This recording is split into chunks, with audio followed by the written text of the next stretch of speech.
نمیدونم اونجا وضعیت یوتیوب چخیله، ولی گفتیم تصمیم گرفتیم که در فیسبوک یک کمتر صحبت کنیم. اویلی کهنه‌ترین پرزیدنت در آسیای مرکزی. خب سلام علیکم و رحمت الله و برکاته دوستان عزیزان و نفرهایی که ما را تماشا میکنند در پخش مستقیم شبکه فیسبوک. امیدوارم که همه کس خوب و صحت سلامت باشید. و یک چند گفتنی های دارم که امروز 16 نوامبر است، سال 2019 است. همه ما و شما شاهد حال هستیم که بگیم که تا 2-3 سال شد از سال 2016 این جانب حکومت تاجیکستان تصمیم گرفته است که یعنی روز پرزیدنت را چکار کنن، جشن بگیرن. و همه ما و شما خوب شاهد حال هستیم که امامعلی رحمان کهنه‌ترین پرزیدنت در آسیای مرکزی است، در آسیای میانه. تقریبا از سال 1992 رئیس شروع شد، بعد بگیم که پرزیدنت شد، گویا که پرزیدنت مردمی شد و تا امروز هم هست بگیم که پرزیدنتی داره. و یک چند مثال ها میارم، یعنی شرح ها نوشتیم در ادامه همی بگیم که صلاح های موضوع و یک چند شرح ها میاریم. میبینیم که امامعلی رحمانوف از سال 1990 بین 2 سال رئیس شروع شد، یعنی آوردن به ضرب گفتی مردم مسودای کنه که اجباری آوردن چکار کردن، رئیس شروع 2 سال موندن، بعد سال 94 انتخابات کردن، بگیم که گذشت. و یک همسایه داشتیم موسفید پیر بود، قصه کرده بود همون نفر که وقتی که سال 1994 انتخابات شد در مقابل امامعلی رحمانوف که بود، عبدالله جانوف بود که بود، عبدالملک عبدالله جانوف خطا نکنم، کسانی که با میگم که کلانسال باشن خوب میدونن. و اون موسفید میگه که وقتی که من همون بلوتینه که باید انتخاب کنی همون پرزیدنت، میگم بلوتین چکار کنم، گرفته و رفته همون کی را خط زدم، امامعلی رحمان خط زدم و کی را آوردم و عبدالله جان بگم که در انتخاباتی پرزیدنتی بگم که چی کنم، انتخاب کردم. وقتی که میگه بلوتین بردم، در همون زمان ها اگر همه ما و شما نمیدونم، دیگه مردم های کلانسال باید بدونن، مردم منطقه ما همون فرانت خلقی را همون ویلیا بگیم یا همون سلدتاش بگیم در همون انتخابات ها، در همون اوچسک انتخابات ها چکا میکنن، اجاز بگیم که پاسبانی میکنن و وارا مردم چکا میکنن، بیویک میگفتن. بیویک اگر کسی که خوب یاد داشته باشد بیویک شو میگفتن، همون نفروی که در فرانت خلقی بودن. و همون بیویک میبینه که امامعلی رحمانوف کریسک است و عبدالله جانا بگیم که گذرانده است، انتخاب کرده است. بعد او بیویک سنی مستفید میگه که این مستفید اوزی در این چسک انتخاباتی لطکوب کنم نشوه، اینجا مردم عیب میشود. بعد فریاد میکنه یک همون کارمندان همون یکی معلم ها بودن، کلمه بودن در همون جماعت بود، مکتب بود، همواره فریاد میکنه، میگه که بیای، میگه این بابام ما یاردم کنه که بابام چکار کرده است، بابام خطا کنه. بعد میگه یک بلوتین گای سر آوردم پر کردم، عبدالله جان چکار کردیم، خط زدیم و امامعلی رحمانوف اجبارا ما انتخاب کردیم. یعنی که امامعلی رحمانوف اینها بر همون با قول همون مردم گذشته که به همون کندکی هفتمت چکار کردن، آوردن پرزیدنت انتخاب کردن. و تا امروز ببینه که علاقه که طول چند سال میشه، 27 سال میشه، اگر که سال 92 تا 2019 حساب کنیم طول 27 سال میشه که این نفر بگیم که در سر قدرت است. و ببینه که برای قدرت موندن کنستیتوسیون جمهوری تاجیکستان بگیم که یک بار چکار کرد، تجاوز کرد، کنستیتوسیون را گرفت سرقانون کرد. بعد با یک چند سالگه با کنستیتوسیون سرقانون گفت نمیشه، بیا بگیریم چیش کنیم، کنستیتوسیون به حالت اول بگم. خلاص همین خیلی برای باقی موندن پرزیدنت شدن خودش چیکار کرد؟ همین کارا را ادامه دادن گرفت. و شهرهاش چیه؟ یک چند شهر میخواستم که اویدی همین باره یک چند شهرها بیام، شهرهایی که بگیم که در حیات زندگی انسان بگیم که هستند. مثلا همه ما و شما میدونیم که یک کرته میخریم، همه ما و شما یک کرته میخریم. یک کرته را اگر 1 سال پوشیم یا 2 سال پوشیم یا 3 سال یا 5 سال تقریبا پوشیم، اگر همون کرته بگیم فاسوده نشوند نداره مثال همون در جون خودمون میزنن. ما کوشش میکنیم که بیا این کرته را یا بگیم که بگیریم کاریش کنیم یا که بریم در موسر پرتیمش یا که یگان کارش کنیم همین کرته را بگیم که همین ای تنمو بیرون شوه یک کرته نو یا که یک لباس نو بخریم پوشیم و بگیم که ایره با استفاده بریم. و امروز من میفهمم که این مردم تاجیکستان طول 27 سال شد که همون یک کرته که هم سالی 92 باقی مونده است تا امروزه چکار کرده ایسان همون یک کرته را چکار کرده ایسان پوشیده ایسان. خب با مثلا یک مثال اگه میارم که یک چی را میگیریم ما یک بازگو یا بقره میگیریم همه ما و شما بگیم که شاید حال هستیم که و میدونیم بسیار مدتی ها زندگی میکنیم بسیار مشغول با بقه پروری یا که با گو گوسپان همه خیلی کار سر کار داریم و چیکار میکنیم و این نفرو یا بقره میگیرن مثال یا گوه برای باقیدن چیکار میکنن 1 سال 2 سال 3 سال میباقن اخیر مثال همون را چیکار میکنن مجبور میشن که یا برنده بازار بفروشنش یا که میگم که گوشم بکشن بخرنش یا که بازارش برن خلاص یک کارش بکنن. و امروز شما چیکار میکنین؟ امروز طول 27 سال شد که هم بازگو همچونه امامعلی رحمان با شما یگان خدمت نکرده است. شما همچونه یگان بازگو چیکار کرده است تا امروز کاش داده است اون نفره و اون نفر خونده است طول 25-27 سال شد چیکار کرده است اون نفر سیر نکرده است و حالی هم میفورد که همون بقره شما چیکار کنید کار میکنید. و ببینه که اینها یک مثال های عادی هستند که یا که یک کینوی را تماشا میکنیم مثلا یک کینوی را تماشا میکنیم اگر یک بار 2 بار 3 بار که تماشاش کنیم همون کینو در جون میزنه میگیم که 2 بار 3 بار چیکارش میکنیم تماشاش نمیکنیم. و امروز متاسفانه حکومت رحمانوف تصمیم گرفته است که یک آدم طول چند سال است که در تلویزیون های حکومتی با نام تلویزیون های دولتی و مردمی یک نفر چیکار میکنن میمونن تماشا میکنن. تاجیکستان یک تقریبا 5-6 کانال داره چیکار میکنن وقتی که کلوچیچ میکنی و که میدروی ده همو خبرهای تاجیکستان یگان خبر بشنوم یگان گپ خوب بشنوم چیکار میکنی همو تلویزیون که نگاه که میکنی همو یک نفر میبینید دستش یک کاسکه یا در بالای تراکتور یا که در یک بالای پویزه یا که در یک لوی سمالوته یا که در لیسنسه سمالوته خلاص همین قبل بگیم که موضوع همین قبل چیه دیگه غیر یک آدم یگان کمبودی مردم نشان داده نمیشود. امروز صدها نفر را میبینیم که به خونه و بیدرن در یک زندگی پس قرار دارن و مهاجران میبینیم که در کشورهای گوناگون هلاکت میشوند و اونها را بگیم که جسدی بیجان اونها را به تاجیکستان واردات میکنن بگیم نمیدونم یگان نفر نیست که چیکار کنن بگیم که تازه اونها را بیان کنند یا که یگان چاره‌بینی بکنن که بگیم که مردم به جای کار تامین شوند و در آینده یک زندگی خوب با مردم باشه.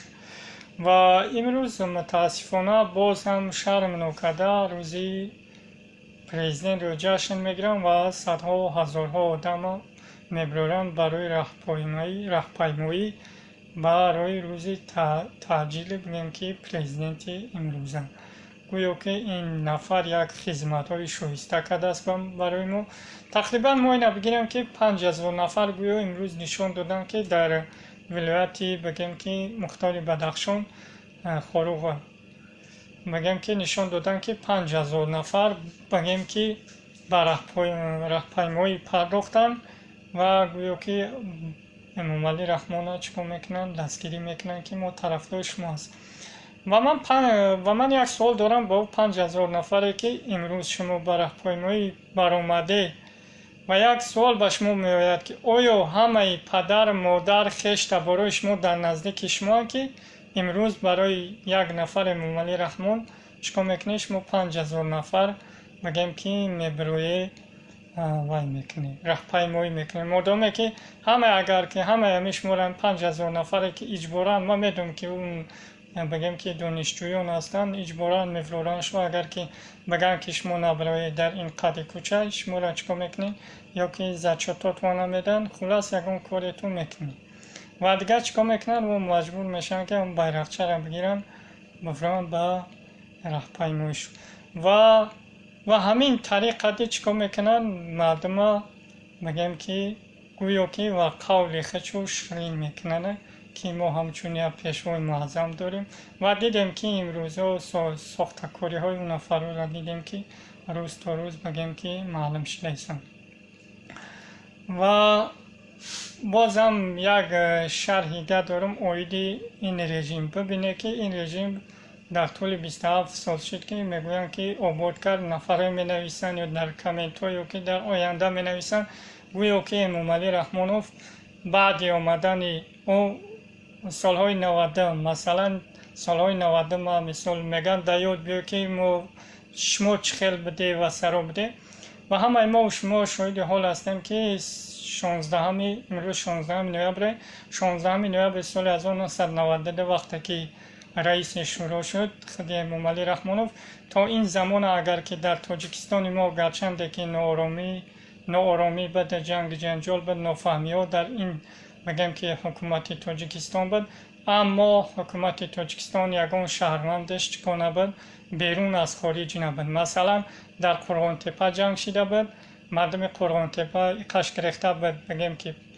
غرم رفته بود این قش گرفته بود یا طرف دیگر خلاص همون مردم در هر منطقه های تاجیکستان گریزه بودن و بعد که امامعلی رحمان اومد به سر قدرت مردم دیگه چیکار کردن کلا از تاجیکستان برآمدن یعنی که از همون منطقه‌ای که جنوبی تاجیکستان بسیارتر جنگ کشیده بود از همون منطقه مردم با افغانستان فرار کردن تا آمدن رحمانوف اگر نفرایی که میگه که تاریخ را سوزانده نمیشود مادامی که تو امروز اگر تاریخ را سوزاندگی نباشد همین رژیم رحمانوف پس ورق بزنه که تا آمدن نفرایی که دعوا میکنه که رحمانوف گردون داود مردم از خارج گردون داود یا از افغانستان از دیگر کشورها گردون داود پس بیاید امروز تاریخ ورق بزنه که آیا تا اومدن امامعلی رحمانوف ما یگان مهاجر بیرون از کشور داشتیم یا نداشتیم؟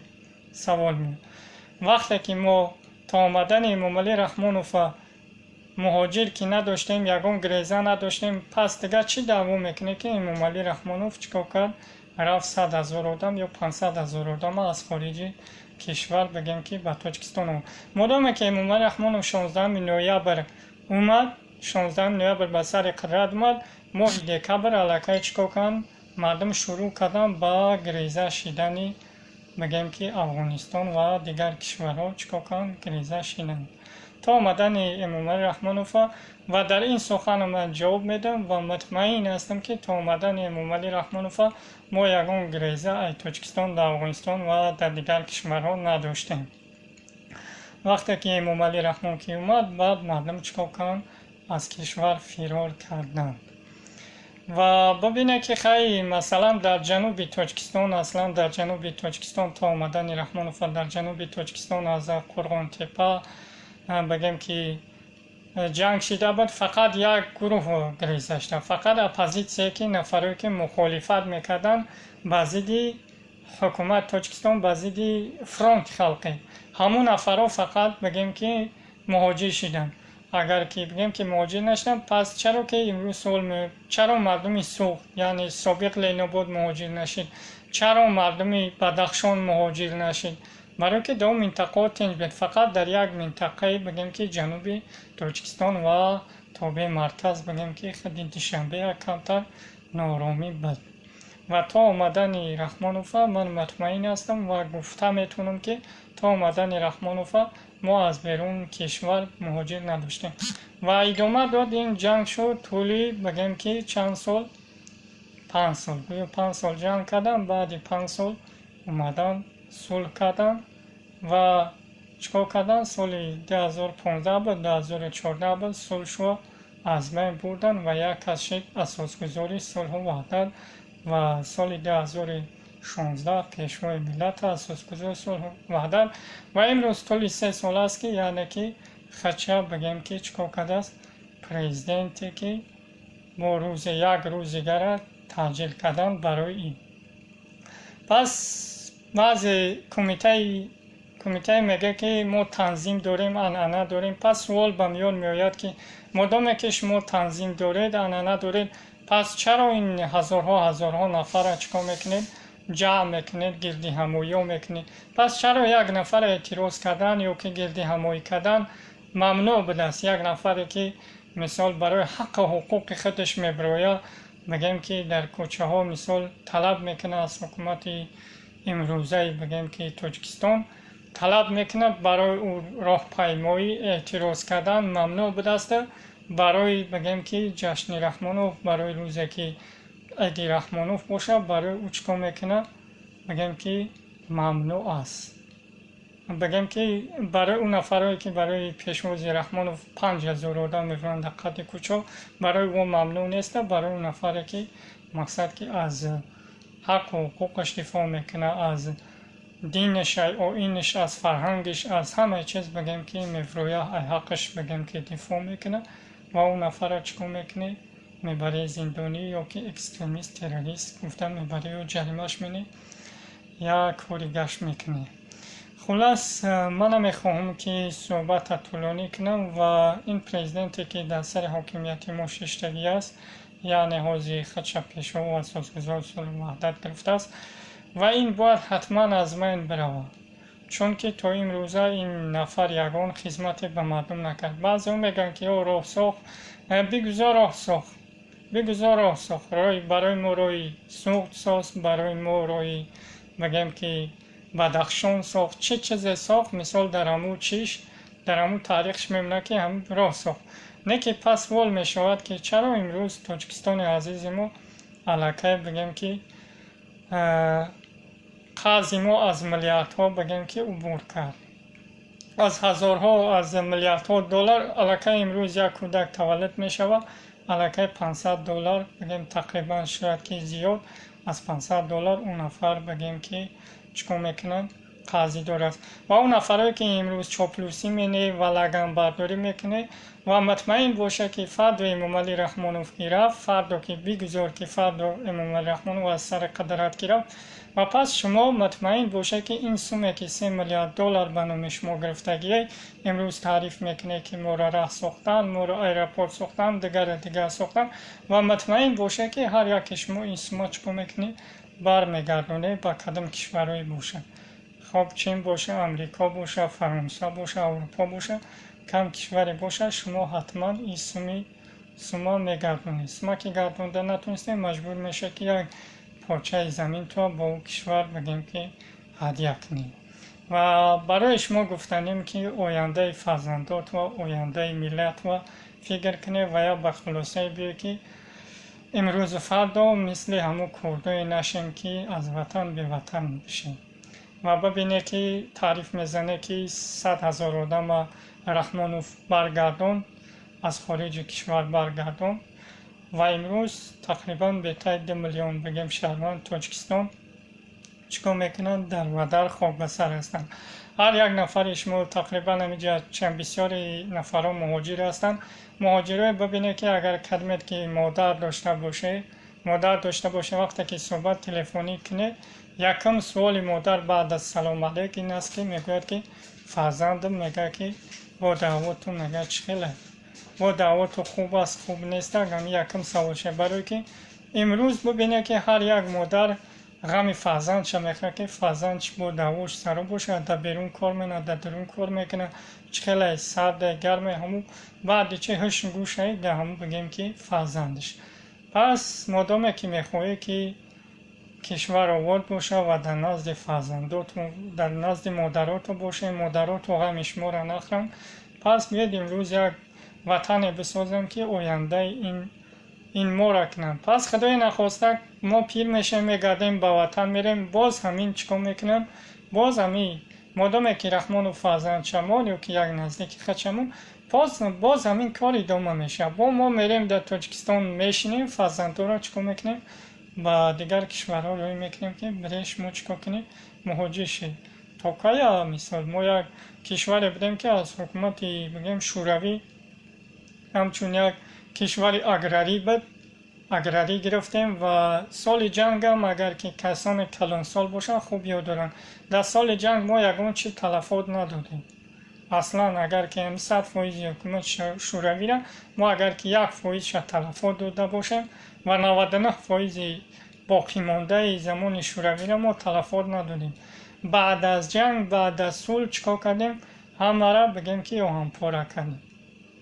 فیرما بود، کلخوز بود، سوخوز بود، اداره بود، انتیز بود، بگیم که گراج بود، ماشین بود، بازا بود، افتابازا بود، وокزال بود، پاییزا بودن، بگیم که افتابوسا بودن، همه فعالیت داشت. بعد که سازشنامه صلح بسته و چیکار کردیم؟ و دنبال غارتگری شدیم. تا زمان سازشنامه صلح فیرماها کار میکردن، سیخا کار میکردن، حتی همون زوادها و فابریکا هم کم و بیش هم چیکار میکردن؟ کار میکردن و بگیم که استحصالات بود. گرچنده که مردم در یک بگیم که سطح پست هم نه بلند ساز بودن، همون یک قسم مردم بگیم که در یک سطح پست، همون وقت جنگ، هم وقتی که راه را بند کرده بودن، همون وقت بگیم که یک کم سطح زندگیشون پست شده بود. این خیال بگیریم بسیار بگیم که کارخانه ها بسیار چه به قدر حالم بگیم که کار میکنن. و امروز از حکومت شوروی ما چی گرفتیم؟ یگان چیز، یک روغون گرفتیم که از سال 76 این جانب تا حالی با دیروز در فرانسه رحمانوف گفت که 10 سالگه انتظار میشیم یا که محنت میکنن مردم که روغون آباد شد. پس 10 سالگه ما با گفتی رحمانوف 10 سالگه ما منتظر میشیم که کی روغون آباد میشود. چون که این روغون بگیم که این روغون اصلا گیریم سهمیه این مردم بود که این مردم سال 2009 بود یا 10 بود تقریبا چیکار کردن و میلیون ها سومونی این ملت بگیم که جمع کردن گرفتن. و صحبت طولانی نمیکنیم چون که شاید که هموطنای عزیز وقتی قیمتش نگیریم و باقی در امان خدا و سربلند باشید. السلام علیکم و رحمت الله و برکاته.